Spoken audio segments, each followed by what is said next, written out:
All right.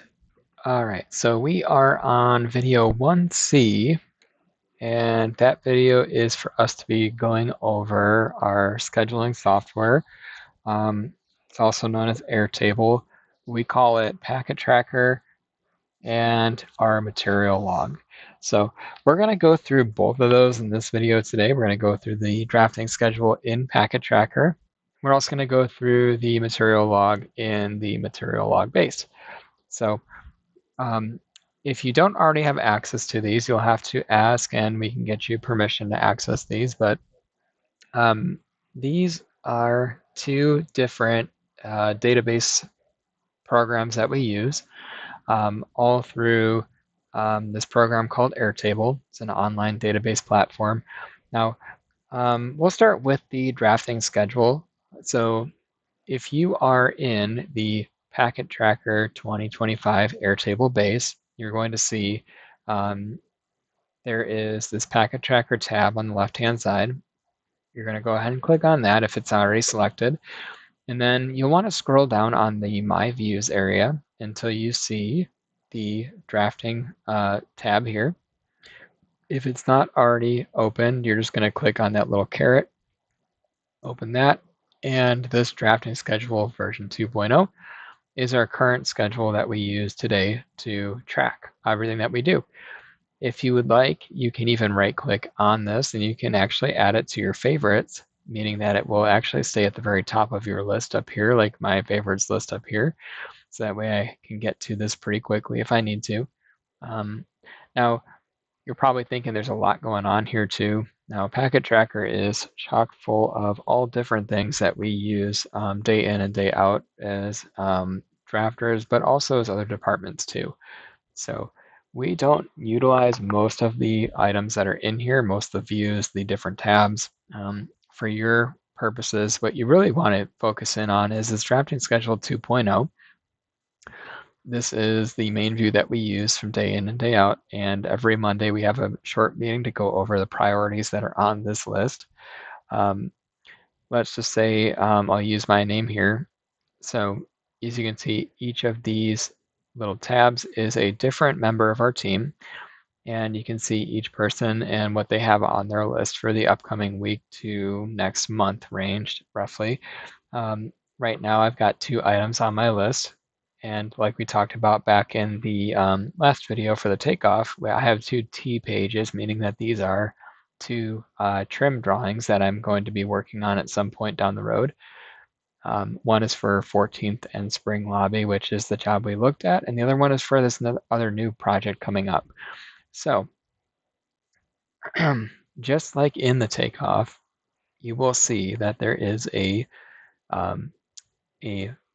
field for packets. You're going to see that there. So each drawing has a designated packet to it or a work order number. And so that lives there. To the right of that, you're going to see that 05 sub number that we talked about in the last video. Also on that supplemental document, that's going to be in the folder here as well. You can see your job number, the project that you're working under, the job name, the name of the project you're going to be working on, what that print reference is named. These will come out of the box named with a print reference assigned to them for you, so you don't have to worry about naming them. And then to the right of that is the description. Description is going to tell you where in the building this is and what the item is that you're drawing. So this particular one is shop finish base. It's on level 1, and it does say various and various because it does pertain to multiple rooms in the building. For example, if I was to go to Jordan's list here, and I was looking for this P11 drawing, you can see that this one does say panels and floating shelves. That's tell you the level number as well as the room name and the room number here. So usually you're going to see these. However, on my list, I don't have that because of the because I have these in various locations across the building. So anyways, to the right of that, you're going to then see the drafting status. Drafting status is a area where we track where each item is in the drafting department. So by default, when these packets or these drawings come in, they will say available on them, meaning that they have not been worked on yet, but they are available to be worked on. So the drafting status here, if I click on that, you can see all the different options that go with that. Now, if I was to begin working on the T1 drawing here, for example, I would mark this as drafting, letting everybody know that, hey, this is something that I'm actually working on at the current moment. So it's no longer unavailable, it's actually being worked on actively. Um, Once a drawing has been complete, so let's say you finish your drawing, you turned it in for review, it's going to be checked at some point. You're going to then mark it as review. And when you do that, you'll notice that that packet actually disappears off of this list. Now I'm going to bring this one back because it actually should be on this list here. So I'm going to bring that back here. But when it goes to review, it goes to a separate view for the person who checks the drawings to actually see which drawings need to be looked at. It goes off of your list because you don't really need to see it anymore unless there are corrections to it. Now, if there are corrections to it, you will see it on your list with this little pink corrections note right here. And all that means is that you want to go back to the corrections folder inside of the job folder and locate the drawing that you've submitted, figure out which drawing items or what notes need to be updated. They will always be in blue. So if you're making corrections to something, you'll see notes in blue that you'll want to change. And once you've made those changes and you've republished your drawing to the new drafting files folder, you're going to mark that packet as re-review. That means that the drawing has already been looked at once. We're just re-reviewing it to make sure that all the changes have been made officially. Now, once you've submitted it as re-review, chances are you probably won't see it again for a while. So if you do mark it as re-review, say 9 times out of 10, it's going to be marked as complete by the drawing checker. It will go into then the prelim plots folder in the job folder, and that's where it's going to live until it's ready to be submitted to the architect. Now, once you have submitted something to an architect, let's say we've sent over a set of drawings and it's all going to the architect. Architect will then review those drawings on their own time, and within a week to 2 weeks, we typically will see red lines. So what happens is the drawing set will be returned to the project manager. Project manager will have a meeting with the lead drafter on that job, and the red lines will be saved within the red lines folder. So once that happens, if there are any red lines on your list of things to do, the lead drafter will send out an email to all drafters involved, and they will also let you know what changes need to be made, which drawings need attention, and then also on your list, you will see that drawings show up as red lines like this, meaning that you are not like restarting the whole drafting process. You're just taking what's in the red lines, sort of like a correction, making the changes to that red line drawing, and then you will be resubmitting that for review. So once you've made those changes, you'll just mark it as review, just like before. Now, if you notice, we did skip over one status that's on hold. So I do have a drafter that has a packet on hold. Let's see, we just talked about it this morning. Me Callie's here. Okay, so when you do mark a packet as on hold, you want to make sure that you alert the project manager as well as the lead drafter as to why it is being put on hold. We also like to put a note in this column over here, this drafting notes column. Put a note in here as to why it's on hold as well. So in this case, the project manager is sending a request for information to the architect for an elevation view and to let us know what materials we need to use for this drawing. Okay, so this on hold is due to pretty much just lack of information on the architect's part. And we're going to try our best to get that information from them. So um, again, when you mark something on hold, you do want to send out an email just illustrating to the project manager as well as the lead drafters to why it's on hold. That way there's record of it. And then it's also helpful to put a little side note in your drafting notes column here, just saying why we did it. So that way it's not just on hold because nobody knows why. There's actually a reason to it. All right. Now, I'm going to go down the list here. Let's go back to Callie's list. So let's look at this line item here.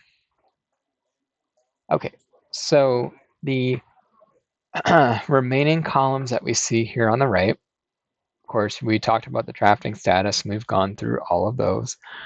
To the right of that, you have your drafter. That's where your name is going to go whenever you have any packets or drawings assigned to your name. That's also what groups all these packets together, so your name will be placed on there. If we're really busy, what we'll do is we will actually input average drafting hours per type of drawing. This is a way to kind of gauge how busy we are and know how quickly we'll be able to clear everybody's list. So right now there's not a ton of them here because we're not super slammed, but these are just average hours that it would take to draw something like that. To the right of that is your arc reference. We have looked at this before in the takeoff video. And this is just a reference as to where you can locate this drawing in the architectural drawing set. So the first number is always going to be the view number, followed by the page number. And we're going to talk about that more later on. We have a whole video scheduled to be made in part 2 to go over architectural print reading. So we're going to be talking about that here as well. To the right of that, you have the project manager's name. This time it's Greg Mavity. To the right of that is your drafting notes, which can house multiple things. Right now, it's being used to label out what priority this drawing is on the Manhattan job because there's 3 priority levels.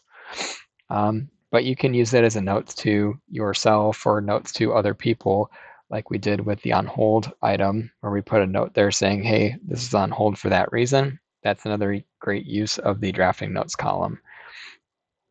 Okay, now to the very right of that, you have your drafting or drawing review date, which is the date we should expect to see that drawing returned to the new drafting files folder when it should actually be published there. So this helps the drafting team know exactly when things should be worked on and in what order they should be worked on. So as long as these dates are in here, it's going to give everybody the idea of, okay, what are the items on my list that I need to work on first and prioritize? Like looking at Callie's list, she's got 2 items that are due at the end of this week, and that's the one she's working on. After that, there are a few other packets on here, but they're still unavailable, meaning that they have not been started yet, which is great because they are later on. We don't want to be working out of order. So, all right.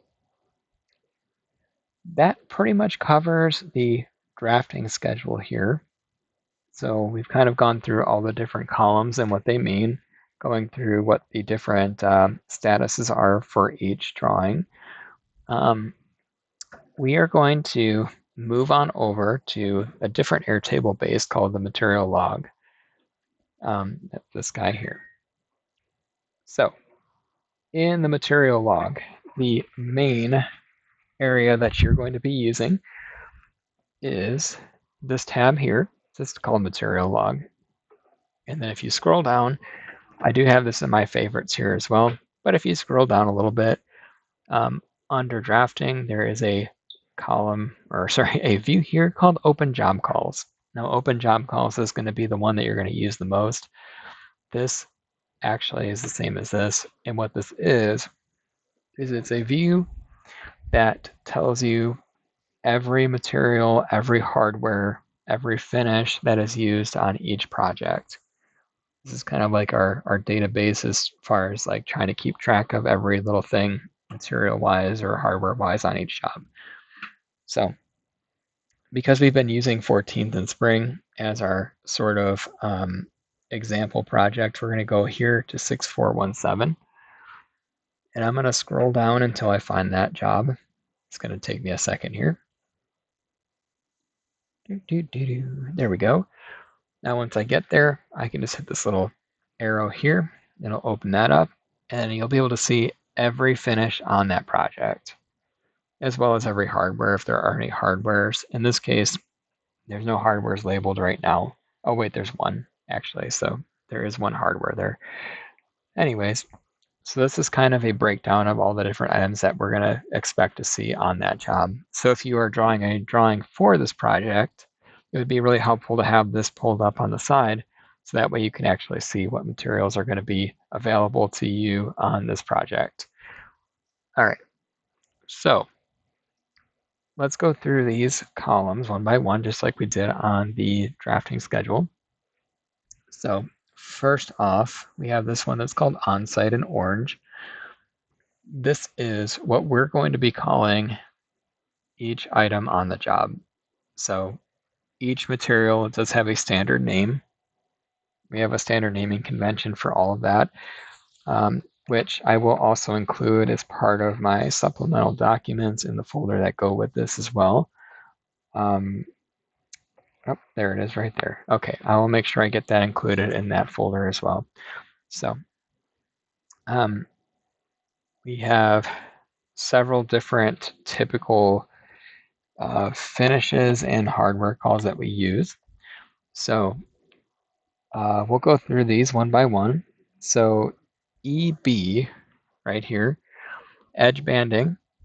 What that is it comes on a roll. It's a plastic-based material that comes on a roll, several feet long. And what it gets used for is it will get used to go on the sides or the edges of a cabinet door, a cabinet carcass, a panel. Like if you have edges of a panel that need to be finished, we'll use edge banding to cover those edges. So edge banding is just a really thin piece of plastic laminate essentially that gets used to cover the edge of the material that you're using. All right, so moving down that list, we also have, let's see, we have PT calls. PT calls are used for paint. So anytime there's a finished paint, like in this case, we have a Sherwin-Williams paint here. That's a paint that is on this project. So PT is for paint. The next one down on the list here on the supplemental document is VN. And VN stands for veneer. Veneer, if you're new to this, veneer is a very thin slice of wood. So usually what happens is it's actual wood product, but it's as thin as a piece of laminate. So it comes on almost like a very close to paper thin sheet. It will be glued and pressed onto a panel or a cabinet, just like laminate, but it's actual wood. So, so that is veneer, and we do refer to that as VN on the finish schedule, or the material log, sorry. Following that, we have a call called SD. So SD is for solid wood. That would be any non-veneer type wood products that we are going to be supplying. So a lot of times this isn't something that we typically deal with, but you will see it sometimes on flooring, or occasionally like staircases will also use an SD call. Just stands for solid wood, meaning that it's actual solid wood and not some kind of veneer product where it's just like applied to the face of the material. All right, moving down the list, we have PL, which of course stands for plastic laminate. This project does have a plastic laminate here. This is a bought sheet of material that comes from a manufacturing plant, and it's just a, let's go ahead and take a look at this one. We'll pull that one up so you can see what it looks like. So this is the sheet of plastic laminate here. It is just a very thin piece of plastic that gets glued and pressed onto a panel or a piece of core material. Can be used to make cabinets, can be used to make panels. Now, Um, it does have a wood grain to it, but it's completely printed on. It's just plastic. It's not actual veneer. It's not actual wood. So um, that is a type of plastic laminate. There are several different variations of plastic laminate. You can buy all different kinds, but in this case, on this project, they did have this one spec, which is a um, wood grain plastic laminate. All right. Anyways, that's PL. There's also such a thing as ML, which is metal laminate. So metal laminate, just like plastic laminate, is a really thin sheet. In this case, it's actually made out of metal, though, just real low or real thin metal is all. There's a manufacturer that does a lot of that. Their name is Chem Metal. So if you see their name on a job, chances are you're going to have a ML call. Let's see if I can find any of their sort of designs here. So that's a little bit different. Okay, so these are usually about a 32nd of an inch, real thin, and they're actually made out of usually aluminum.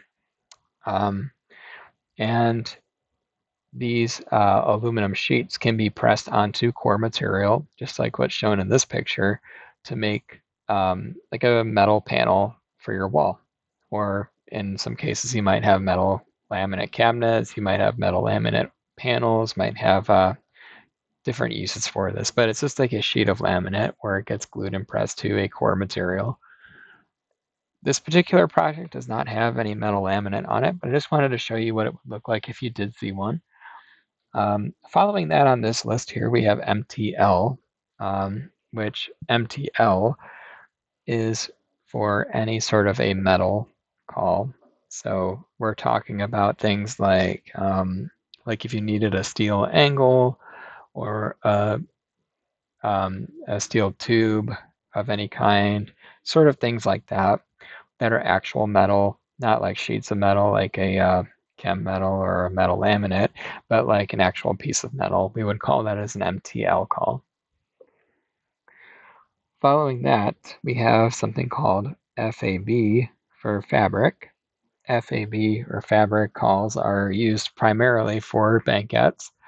So you don't really have them as often as some of these other calls, but there are high-end upholstery fabric manufacturers out there that use or get used on commercial projects like this all the time. And so you might see a FAB call on your list here, and that would just be a fabric call essentially. It could be used for a bench, a booth, could be used for a fabric wrapped panel, could be used for several different things. But most times when you see a banquette, you're going to have a fabric call or a FAB call on there. So, all right. Now, moving down the list, we'll finish this up here real quick. So we have ST or ST for stone, um, SS for solid surface, and QZ for quartz. So we do have some QZ on this project, but all three of those, actually we have all three on this job.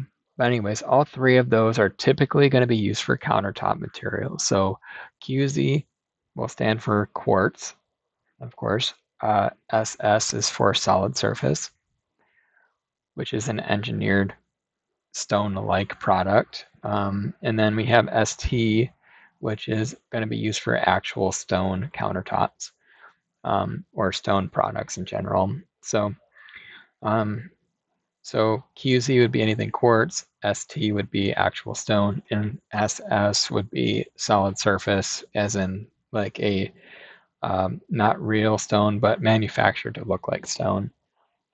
So those three will get used quite a bit. You'll see those on almost every job, mostly on countertops, but they can be used other places as well. Then moving down the list again, we have GL. GL would just stand for any type of a glass call, which ironically, I know we're a mill worker, but we do actually do some glass work and metal work and things like that. So if you see a GL call, it's going to stand for glass, meaning that there might be a sheet of glass used for part of something that we're building. Similar to that, you also have AC for acrylic. So if there's an acrylic panel for something that we're building, you'll see an AC call on the material log. And then the last two that we're going to go over are SP for specialty product.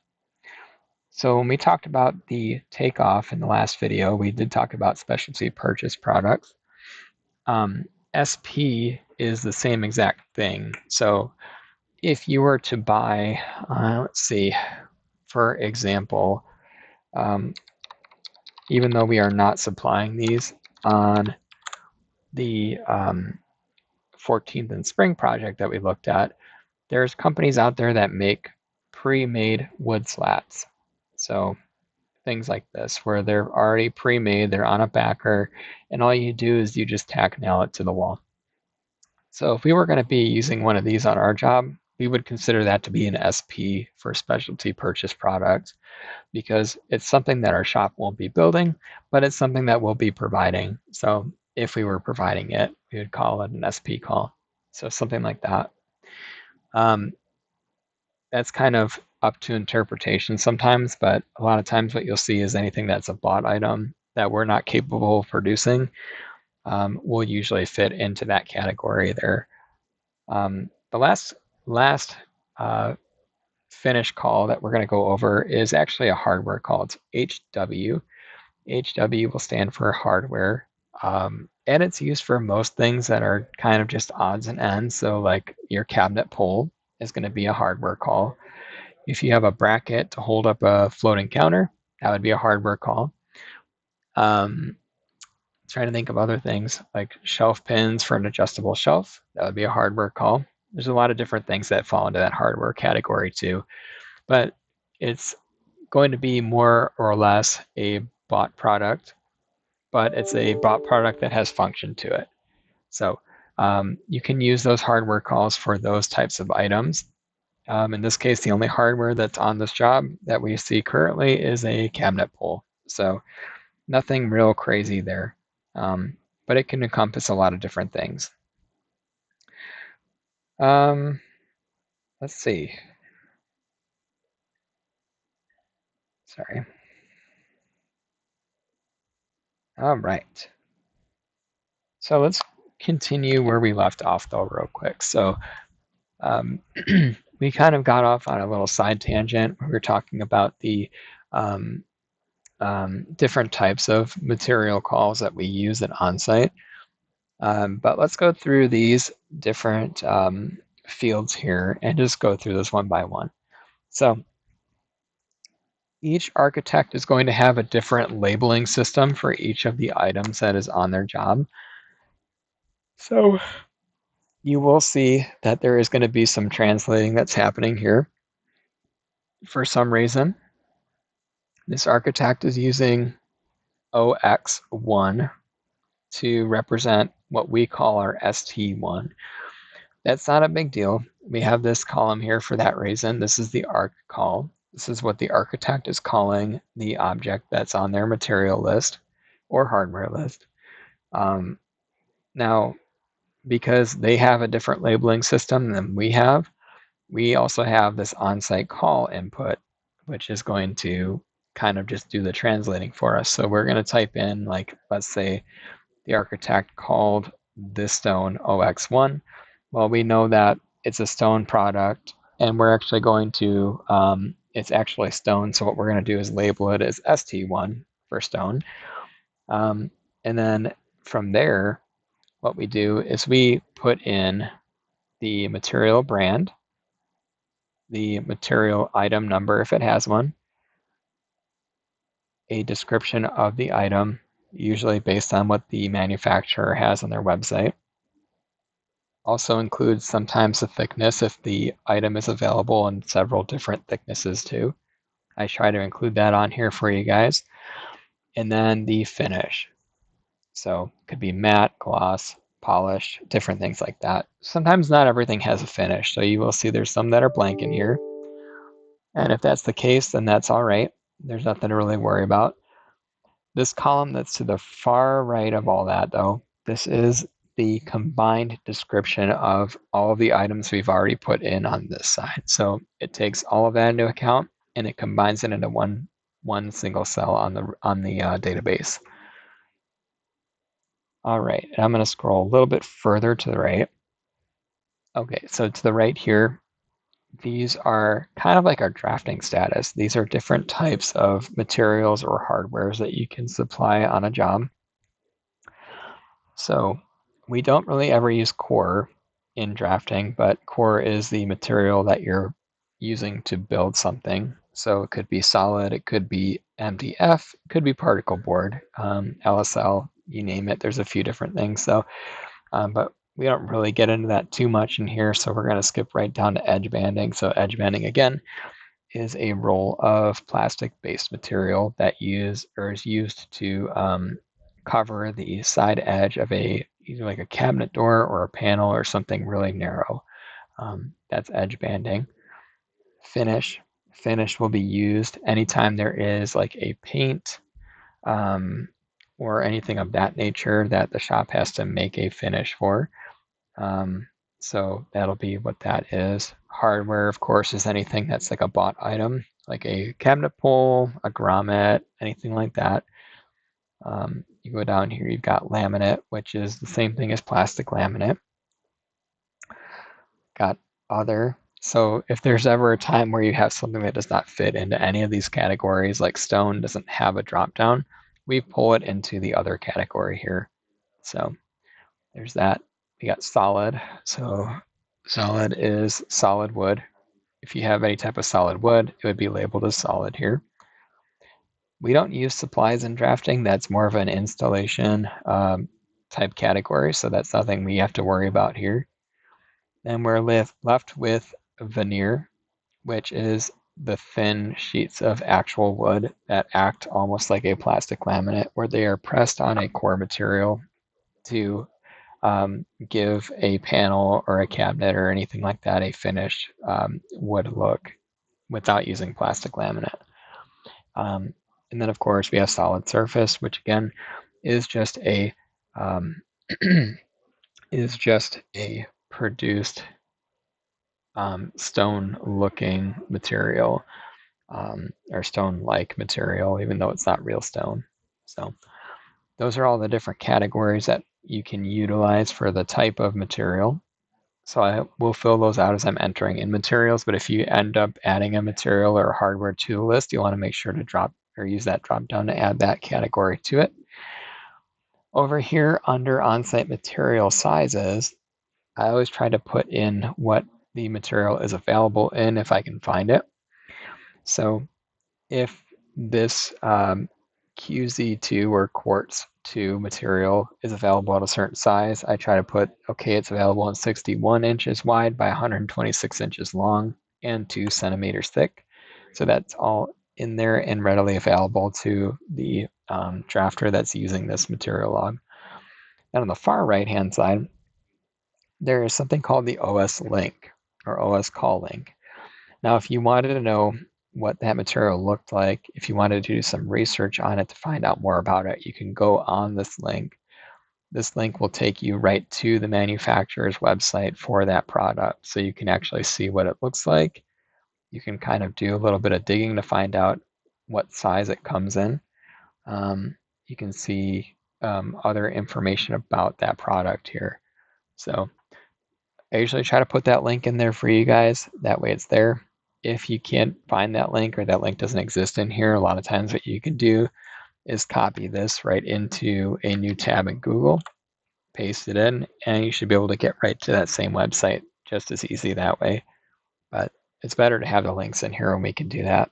So that's all we need to really talk about when it comes to the material log itself. So that kind of concludes this segment here. And we will pick up in the next video going over Bluebeam Review. It'll be our PDF editor and viewer software that we use here. So I'll follow back up with that in a minute here.